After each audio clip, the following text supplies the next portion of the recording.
Welcome back to the show.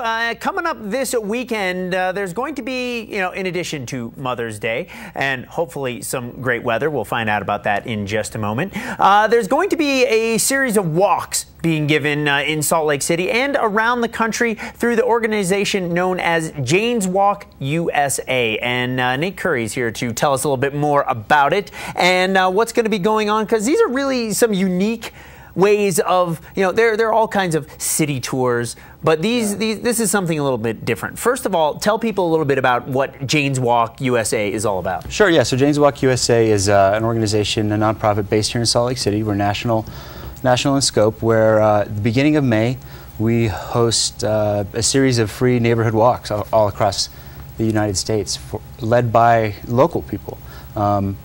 It's a call to different themes and different areas of their towns that they can go out, just rediscover their cities again and reconnect with other people, promote walkability within urban context, bikeability, just having choice of what type of mode people can travel within cities. And that all stems from sort of the founding mother of Jane's Walk, who really was one of the driving forces in walkability in cities. Yeah, Jane Jacobs was she's famous in the planning and architecture circles, and she's getting better known. That's part of our goal with Jane's Walk USA. She really led grassroots efforts back in the 60s in New York City, preventing Greenwich Village basically from being destroyed by freeways coming in and just cutting right through these great neighborhoods.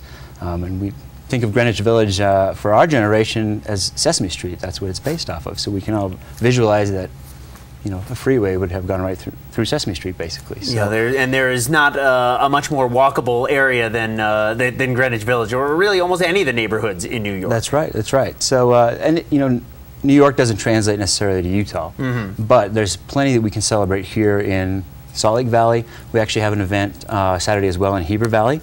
We've teamed up with Soldier Hollow Charter School, and the kids there, 4th through 8th grade, have designed their own walk, and they'll be inviting the community out to do that in downtown Heber. And why is it so important to have walkable cities? This is a modern culture. We have cars to get from A to B. Why is it important to slow down, step out of the vehicle, and use your own 2 feet? Yeah, well, that's a great question. I think a couple of reasons. Number one, environmental factors. Gas prices are going up, and exercise is fantastic for you. But there's this idea of observation, right? Of just when you're out walking in your neighborhood, you see things that you wouldn't necessarily see. You appreciate things. You bump into people. Jane Jacobs had a famous line. She celebrates the ballet of the sidewalk. And just these chance meetings, these chance happenings that happen every day, all day long in cities across the world. And if we're in our car the entire time, we miss out on those opportunities. And Utah is pretty unique. Park City recently did a walkability study and looked at the walkability of town and has worked to improve some of that, adding sidewalks and underpasses and tunnels and things like that. Salt Lake City, especially downtown, is about one of the most walkable cities anywhere, with these hugely wide sidewalks. It is. Salt Lake is blessed and cursed with huge streets and sidewalks. The blocks, however, are just tremendously large. One Salt Lake City block is equivalent of 9 Portland blocks or 6 Denver blocks. And so you get that scale of what it is to, if you're visiting, if you have friends in from town, say, hey, it's just a couple blocks down there, they're going to kill you, because they don't realize the scale of how large Salt Lake City blocks are. So creating those mid-corridor sections throughout Salt Lake City is important. Just making it more pedestrian-friendly in general is vital to the economy, and it creates growth, attracts new businesses and new residents. And so let's talk about the events going on this weekend, because I said you're going to be leading some very unique walks around Salt Lake. Yeah, the first one is put on by the Parley's Trail Coalition. They're going to be walking down that proposed trail through Sugar House. Next one's a bicycle tour by the Bicycle Coalition at the Intermodal Hub. And then the one I'm leading is at Liberty Park with a coalition of some blind citizens, where we're going to actually be taking turns being led by sighted guides, and we'll be creating a map for the blind. So you have to come and figure out what that means, for Liberty Park as a resource online for the city and for these coalitions. Talk about you know, the dance of the sidewalk and bumping into people. One thing we take for granted is the use of sight in traversing the urban context. So when you take that away, you know, what we hear, what we see, what we can smell. A lot of the times we'll be mapping that out as we go along Liberty Park. So, you know, all these events, you know, taking place this weekend obviously help raise awareness of Jane's Walk USA. But, you know, what do you guys do the rest of the year to, you know, keep the awareness out and, you know, keep projects funded?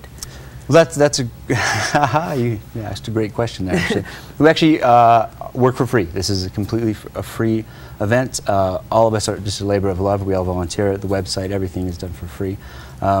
We do continue to work with cities throughout the year. If this May event that's closest to Jane's birthday in the beginning of May doesn't work out for them, Hartford, Connecticut in October this past year, and other cities pop up. But this year we're really advocating and going to be building our website as into a kind of a repository of information and current trends and exciting news that's happening as far as bicycling goes, walkability, you know, even new technology as far as automobiles go. That's important that we have these different types of modality options along with the transit.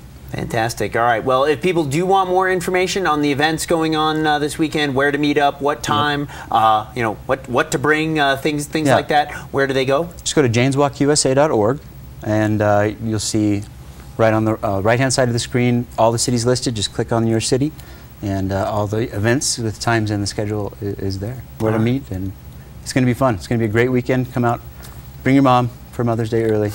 It'll be fun. Fantastic. All right, Nate, thanks so much for coming in. You bet. Thank you.